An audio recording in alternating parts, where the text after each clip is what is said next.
Hello dear student, welcome back to the channel Mahesh sir English classes. आज हम फिर से आप लोग के बीच में आ चुके हैं एक पोयम फायर एंड आइस को लेकर के, जिसका 15 15 एमसीक्यू के लेकर के आए हैं। बहुत अच्छा एक्सप्लेनेशन के साथ रहेगा।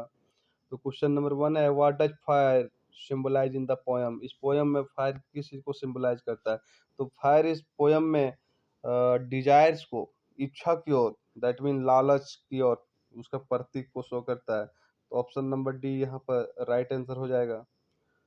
नेक्स्ट क्वेश्चन है, what does ice symbolise. Ice क्या सिंबलाइज करता है? तो आइस यहाँ पर नफरत को सिंबलाइज करता है, उदासीनता को सिंबलाइज करता है। तो ऑप्शन नंबर सी यहाँ पर करेक्ट आंसर हो जाएगा।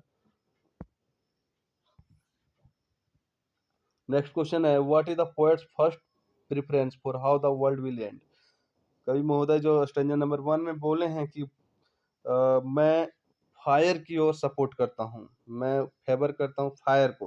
तो यहाँ ऑप्शन नंबर बी में हम लोग स्पष्ट देख पा रहे हैं कि फायर दिया हुआ है, तो करेक्ट आंसर बी हो जाएगा। क्वेश्चन नंबर 4 है, what does the poet mean by perish twice. Perish twice का मतलब क्या है कि यदि ट्वाइस मतलब दो बार, पेरिश मतलब समाप्त होना, मतलब दो बार मरना। तो यहाँ ऑप्शन नंबर ये में दिया हुआ है एकदम, तो हम लोग देख सकते हैं ऑप्शन नंबर ये राइट आंसर हो जाएगा। कहने की आवश्यकता नहीं है, समझ में आता होगा तुरंत। टू डाई ट्वाइस, दो बार मरना या खत्म होना। What is the rhyme scheme of the poem. Rhyme scheme क्या है इस पोएम का? तो राइम स्कीम हम लोग लाइन बाय लाइन इसको देखने के बाद पता चलता है कि A B, A double A B, C B option के अनुसार। तो यहाँ पर पैरन, option number D correct answer हो जाएगा। क्वेश्चन नंबर 5 का option number D right answer है।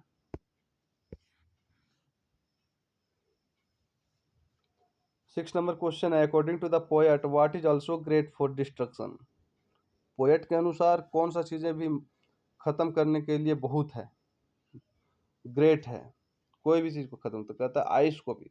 उन्होंने स्टार्टिंग में फर्स्ट स्टैंजा में फेवर किए थे फायर को, सेकेंड स्टैंजा में कहते हैं कि यदि ट्वाइस, दो बार यदि स्वाप समाप्त करने का होगा पेरिस ट्वाइस, तो ice will be also suffice, ice भी एक बहुत ही पर्याप्त है। तो यहाँ ऑप्शन नंबर सी हम लोग देख पा रहे हैं कि करेक्ट आंसर हो जाएगा ऑप्शन नंबर सी।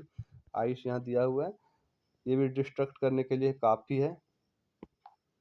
नेक्स्ट क्वेश्चन है 7 number, which human emotion is associated with fire. Fire के साथ कौन सा? ये तो ऑप्शन नंबर पहले भी हम लोग आ सकते हैं कि डिजायर्स, इच्छा को दिखाया गया है, लालच को दिखाया गया है। तो सी नंबर ऑप्शन एकदम करेक्ट हो जाएगा।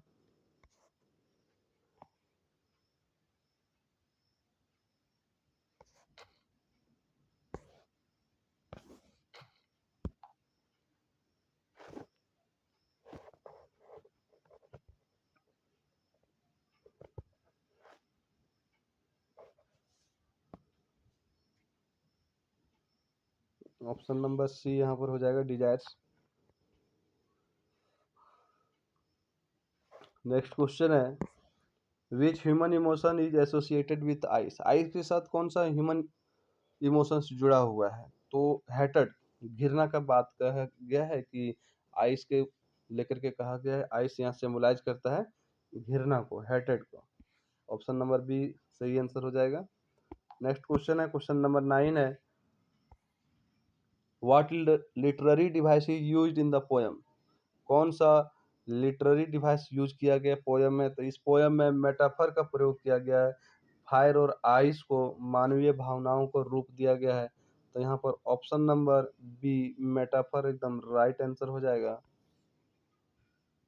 नेक्स्ट क्वेश्चन है, what is the tone of the poem. इस पोएम में टोन क्या है कवि महोदय का? तो एकदम सीरियसली बात बोले हैं उन्होंने फायर के बारे में और आइस के बारे में, कि किस तरह से ये डिजायर्स को और हेट्रेड को शो करता है। नेक्स्ट क्वेश्चन है, why does the poet support fire. Fire को क्यों सपोर्ट करते हैं कवि महोदय?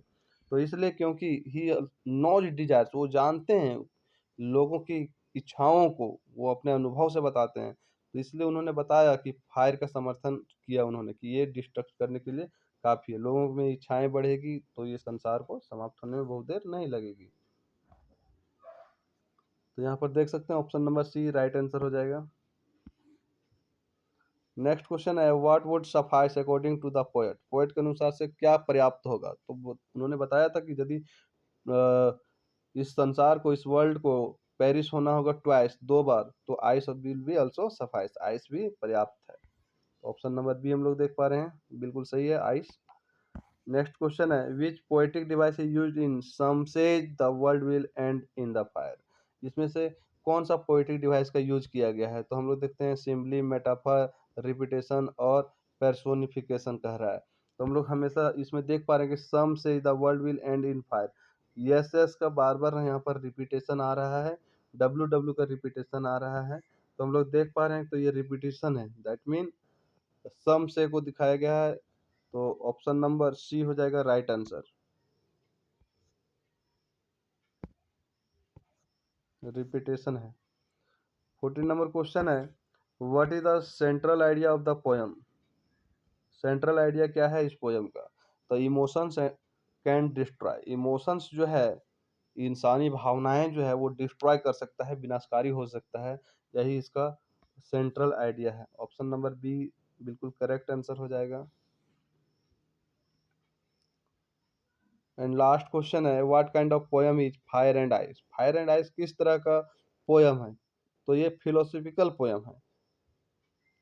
इस पोयम में विचारों का भावना दिया गया है, उसके दृष्टिकोण से इसको प्रिस्क्राइब किया गया है, प्रस्तुत किया गया है, तो यहाँ पर ऑप्शन नंबर सी बिल्कुल राइट आंसर हो जाएगा। इस तरह से हमारा यह पोयम का एमसीक्यू समाप्त होता है। उम्मीद करता हूँ कि आप सभी को समझ में आया होगा अच्छे से। Thank you.